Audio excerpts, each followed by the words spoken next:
On In Radio, on YouTube, Omni Studio, and wherever you get your podcasts, I'm James Cridland, the radio futurologist. And this week, let's turn our eyes to this radio station. 88 to 91 FM, BBC Radio 2. BBC Radio 2 is a station that confounds radio consultants. It has an annual programming budget of $53 million. Tune into the radio station at different times of day and you'll hear an upbeat breakfast show, a cosy morning music sequence and a news-based phone-in programme.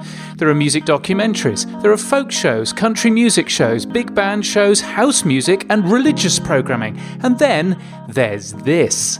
Hello again, Nigel Ogden here with this week's edition of The Organist Entertains.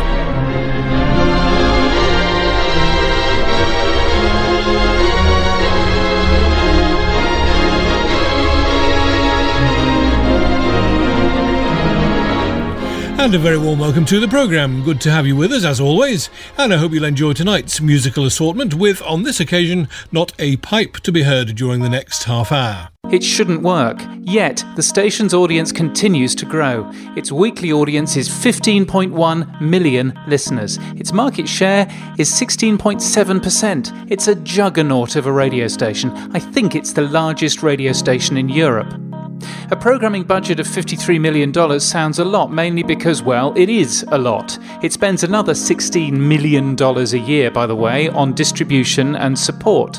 But it's a budget that's shrinking. In real terms, BBC Radio is having to tighten its belt.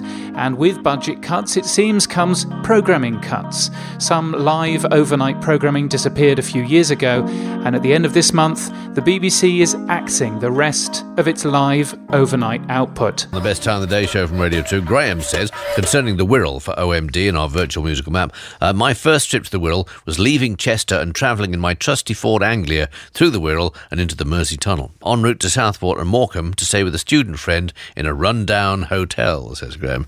You would say run-down, how run-down? The most run-down hotel I ever stayed in, well, in this country anyway, was near Stoke-on-Trent. The rooms had been divided with sort of rather makeshift partitions, so I actually shared half a window with the room next door. Not that you could see much out because it was so filthy. 900,000 people tune into overnight Radio 2. They'll be left without any live programming like Alex Lester there between midnight and 5 in the morning. Instead, listeners will hear repeated programmes and some voice-tracked music shows running on an automation system that has more than its fair share of problems. You could argue that audiences who listen overnight might be rather more in need of human connection than those during the day. It's certainly the case that audience feedback for overnight shows is surprisingly high. The shift workers or the insomniacs are never shy about contacting their favourite radio station.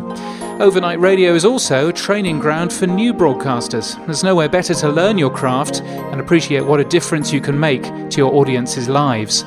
So it's disappointing to hear that BBC Radio 2, with its $53 million budget, is retreating from live overnight programming.